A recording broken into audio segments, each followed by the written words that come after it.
¿Qué es esto? ¿Una doctrina nueva enseñada con autoridad? Bienvenido a Palabra Compartida. Bienvenido a otra reflexión en común del Evangelio del Domingo. Y sin más, vamos con el texto. En este cuarto domingo del tiempo ordinario, seguiremos leyendo al Evangelista según San Marcos.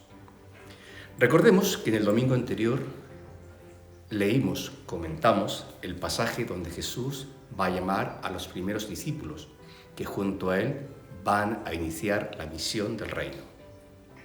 Esta vez el evangelista nos va a narrar un pasaje de Jesús yendo a rezar, a orar a la sinagoga, y en cuya sinagoga va a encontrarse con una persona endemoniada, como dice el texto, que tiene un espíritu inmundo.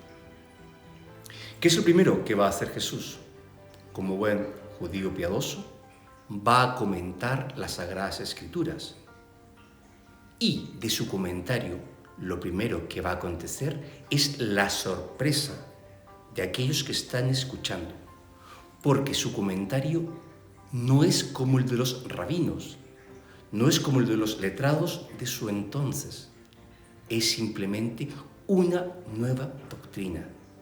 Les va a hablar de otra forma, con otros contenidos, con otra visión del mismo Dios que por siglos habían estado escuchando a los pies de los maestros de la ley. Y la frase del Evangelio, que como siempre os invito a leer, es: hablaba con autoridad y los cuestionaba. ¿De dónde le viene tanta autoridad? O si queréis, ¿de dónde nace tanta sabiduría? ¿De este Galileo? Pero ¿de dónde le va a venir esa autoridad? Ni más ni menos que de la comunión y de la experiencia profunda que Jesús va a tener. Recordemos uno de los momentos centrales del ministerio público de Jesús, el Espíritu Santo y la voz del cielo en el bautismo del Jordán, cuando dice: «Este es mi Hijo amado, escuchadle». Por tanto, es el Espíritu Santo el que a Jesús le va a dar la fuerza, la sabiduría y también la fortaleza en los momentos de dificultad para proclamar con su mensaje y con sus obras que el reino de Dios ha llegado. Y cuando dicen los comentaristas, cuando dicen los oyentes de Jesús que hablaba con autoridad, que predicaba no como los maestros de la ley, que simplemente repetían y repetían las Escrituras, y de las mismas iban cada vez aumentando más normas, más preceptos, más prescripciones, es decir, habían convertido la religión en una carga insoportable.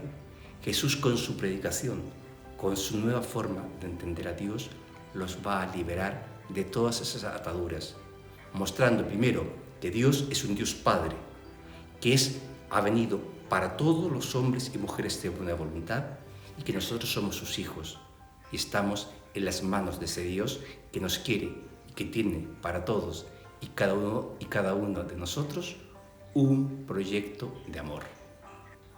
Si la autoridad de Jesús le viene de ser Hijo de Dios, por tanto en Él, en su ser, reside el Espíritu Santo, esa autoridad o esa palabra o esa nueva doctrina que Jesús va a enseñar no solo se va a limitar a un discurso teórico, que también ya es importante porque te va a dar una nueva visión, sino que también se va a demostrar con hechos reales, palpables, de que el reino de Dios o que de esa nueva forma de entender a Dios es real y es verdad.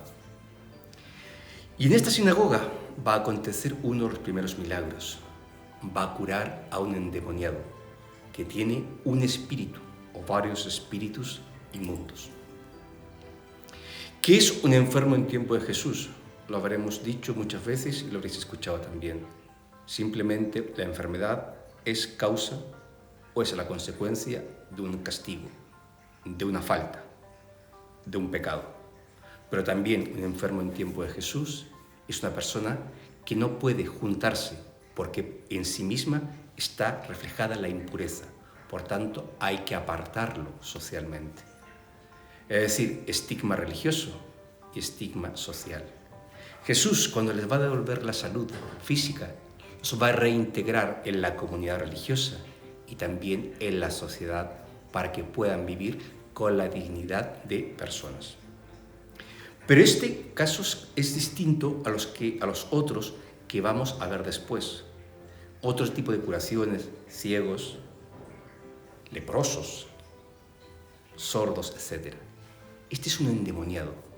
Para entendernos, sería una persona que está trastornada, que ha perdido sus facultades mentales. Es decir, es una persona que no es dueña de sí mismo. Es una persona que ha perdido su libertad, que está esclavizado. Por tanto, no puede vivir ni ejercer las acciones de cualquier persona normal. Y encima el estigma de decir que esto te pasa porque tú o tus padres han pecado. Y Jesús, con una palabra contundente, con autoridad, como veníamos diciendo, le va a decir: espíritu inmundo, sal. Y los espíritus le obedecen porque saben que frente a la fuerza del bien, frente a la llegada del reino de Dios, todas las fuerzas del mal, todas aquellas fuerzas que atan, que destruyen nuestra libertad, nuestra dignidad y obstruyen nuestros deseos de felicidad, han sido vencidos por el amor, por la fuerza de Dios. Y así queda. El hombre que tenía los espíritus inmundos ha quedado liberado y ha sido reintegrado a la vida.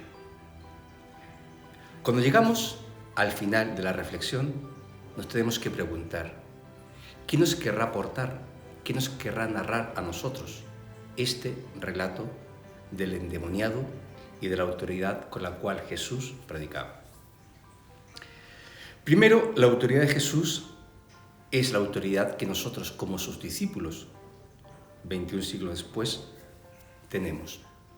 ¿De dónde nace nuestra autoridad? Simplemente de la capacidad que tenemos de hacer el bien, de ayudar.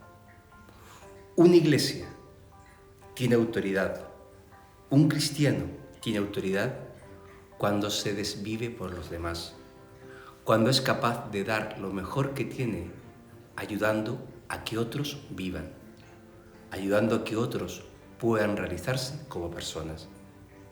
Una iglesia tiene autoridad cuando es capaz de servir a aquellos que están en necesidad, y entre ellos a los más pobres. Esa es la autoridad que Jesús nos traslada. Esa es la autoridad a la cual Jesús nos llama y nos envía un desafío: id por el mundo, curando, es decir, sanando, ayudando, construyendo ese reino de Dios donde todos los hombres y mujeres de buena voluntad seamos hermanos. Pero el segundo mensaje del Evangelio de este domingo es igual de contundente. Jesús nos invita, nos llama a nuestra propia liberación. Que todos aquellos espíritus inmundos que están en nuestra vida se vayan, porque frente a la fuerza del amor de Dios no tienen cabida en nuestra existencia. El hombre endemoniado que tenía espíritus inmundos era un hombre esclavizado. Y hoy nos podríamos preguntar: ¿cuáles son mis espíritus inmundos? U otra forma: ¿qué es aquello que me ata? ¿Qué es aquello que me esclaviza? ¿Qué es aquello que me impide caminar con soltura? ¿Cuáles son mis cadenas? ¿Mi orgullo? ¿Mi incapacidad de perdonar? ¿Mi vanidad? ¿Mi yo? ¿Mi egoísmo? ¿O simplemente mi comodidad? Vamos entonces a pedirle también a Jesús que en este Evangelio y en estas celebraciones de este domingo nos libere, nos diga: sal de ahí, porque quiero que tú vivas, porque quiero que tú te realices como personas, porque solo cuando te atas, o mejor, desatas las cadenas que te esclavizan, puedes ser plenamente feliz. Jesús también liberó a ese endemoniado de una imagen de Dios. Estaba en la sinagoga, no olvidéis, Seguramente había ido muchas veces y la palabra de Dios a ese hombre no le decía nada. También Jesús liberó a ese hombre y a todos nosotros de una falsa idea de Dios, de un Dios que es juez, de un Dios que castiga, de un Dios que lleva cuenta de nuestras faltas, etc. Liberémonos de ese tipo de Dios para que en nosotros reine ese Dios que es amor, ese Dios que es Padre y que se ha manifestado en la vida de Jesús. Desde Salamanca, Ciudad de la Cultura, te deseo, amigo, amiga, que tengas un feliz domingo en familia y una bella semana. Y a ver si pronto coincidimos. ¡Nos vemos!